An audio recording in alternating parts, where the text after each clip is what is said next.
Hey, Anointed One! In this video, we've got an incredibly serious and frankly heartbreaking update involving one of the most iconic Christian bands of the last few decades, Newsboys. Just days ago, new frontman Adam Agee took the stage at the Elevate Music Festival in Scottsdale, Arizona, and made a raw, emotional statement. What he said has sent shockwaves across the Christian music world. The band's former lead singer, Michael Tate, who stepped down quietly earlier this year, is now at the center of explosive and deeply disturbing allegations, and the fallout is hitting the band hard. Let's rewind a bit.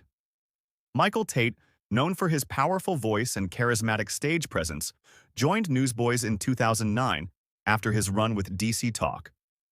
For 15 years, he was the face of the band, until he suddenly stepped away last. In January, the band said he had confessed to living a double life and was seeking help at a treatment facility in Utah. But the details were vague. Until now. According to recent reports, Tate has been accused of SAing young men, and in one especially horrifying accusation, allegedly drugging a woman and watching while a crew member SA'd her. These are not just moral failings, these are criminal allegations, and they've sent shockwaves not only through fans, but across the entire Christian music industry. It's important to note that these are accusations, but the band itself say that Tate has confessed to some of the behavior. That alone has prompted an immediate and devastating industry response. At Elevate Fest, before playing a single note, Adam Agee, joined by longtime members Duncan Phillips, Jeff Frankenstein, and Jody Davis, took the mic and opened their hearts to fans. Here's a short excerpt from what Agee said.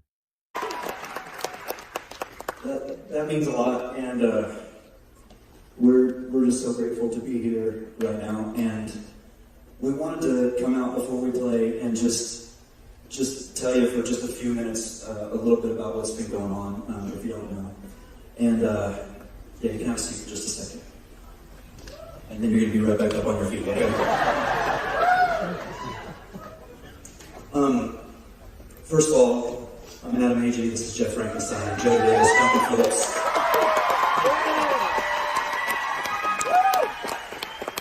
And we're the Newsboys. Duncan, Jody, and Jeff have been in the band for over 30 years. And my first tour with the band, my first experience with Newsboys was in 2007. I had a band called Stellar Card and got to go out and tour with these guys. And we've known each other for a long time, and I've been blessed and honored to be a part of this band now for about 3 years. And so we've been doing a lot of life together. As a lot of you guys know, our former lead singer for the last 15 years played his last show with us in November of last year. And in January, he came to us and he confessed that he'd been living a double life and he wanted to get help. And so he checked into a facility in Utah, and we encouraged him to do that.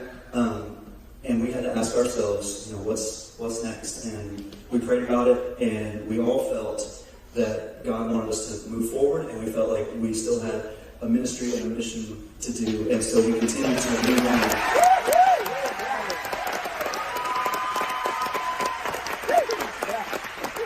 And for the last 6 months, we've played everywhere from New York to Florida to California to right here in Arizona, and we have seen the most amazing people and the most amazing crowds, and we've seen the Spirit do things that have been, it's been so encouraging, and we've just had the best time as a band with you guys on the road. And then, a couple of weeks ago, our world was rocked by the devastating news about what that confession and what that double life really was. And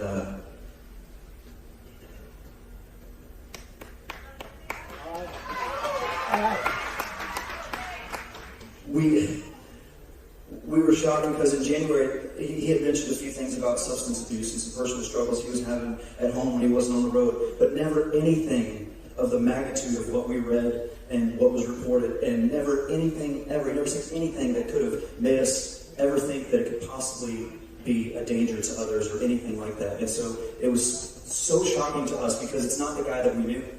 The guy that we knew that we'd been on the road with, he was our bandmate, he was our brother, and he was a friend to our families, to our kids. We've got 14 kids between us, and he was he was a friend to our families. He would come over to our house and hang out. We'd go over to his house and take our kids over there and watch the Super Bowl at his house because it was awesome. And it's just been devastating for us. And our families have felt like our names have been just dragged through the mud because of all this. And it's really, really hurt our kids. And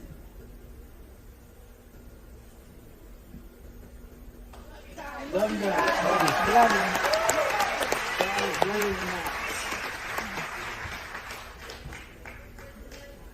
And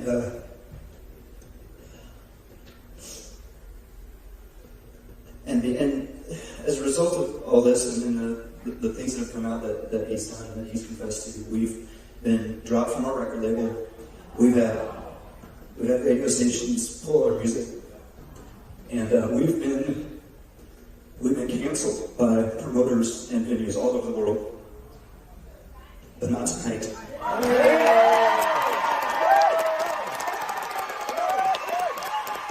Arizona.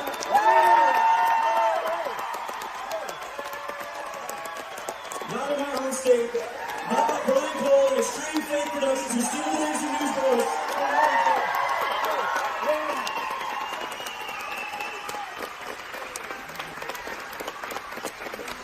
I grew up here.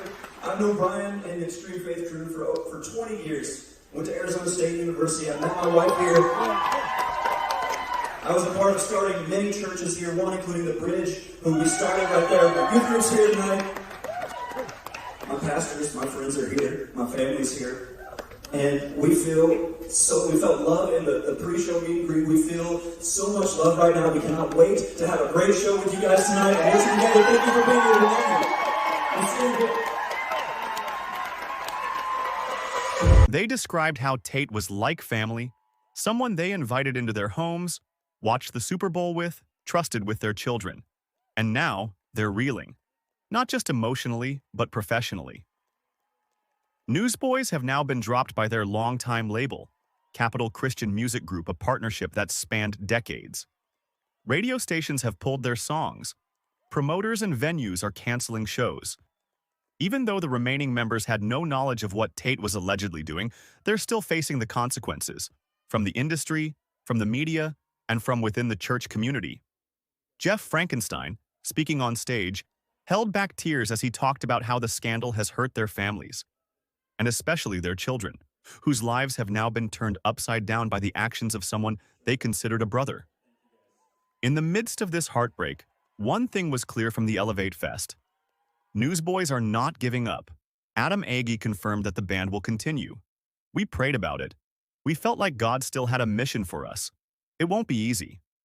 Without a label with stations pulling their music, they're essentially starting over, in a fractured Christian music scene that's already skeptical and weary from repeated scandals. But the crowd in Arizona showed them love, and the band promised fans they're committed to transparency and ministry. So what does this mean going forward? The truth is, this scandal has shaken the very foundation of trust between Christian artists and their audiences. The Newsboys are just the latest example of a painful reality, that charisma, talent, and even spiritual language can sometimes mask darkness. But does the entire band deserve to be canceled over one man's hidden sins? That's the hard question. Is the industry's response fair, or is it overcorrecting out of fear of association? Leave your thoughts in the comments. This is a developing story, and we'll be following it closely. Make sure you subscribe and hit the bell for updates. To fans of the Newsboys, I want to hear from you. Do you believe the band can recover from this? Should Christian music give them a second chance? And to Survivors, your voices matter, and your safety matters most.